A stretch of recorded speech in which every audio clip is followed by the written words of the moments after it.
دا نن شپه په تورخام کې د هغې خوا نه که تاسو وګورئ د هغې خوا نه بمونه راغلي دي، د هغې خوا نه راکټونه او مزایل راغلي دي، دلته لارۍ سوځېدلي، دلته ډریوران سوځېدلي. دا نن چې زه تاسو خبرې کوم په دې شپه باندې دا خبرې شوې.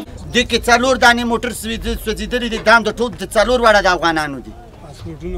پاسپورټونه سوي دي، تذکیرې سوي دي، شناختي کارتونه، دغه نور سامان، پاسپورټونه، هر څه سوي کاغذونه راروغه. وړې کالتوس خو لکه باران غوندې دا خو د الله تعالی رحم وکړو چې باران او دا ډزې کمې شو. دلته 4 ګاډي اوس 2 پکې زخمیان دي، یو پکې مړ دی چې مړه بېګا تقریبا 3 غنټې نه چا دغه تپوس هم نه کولو، نه څوک راغلی وو.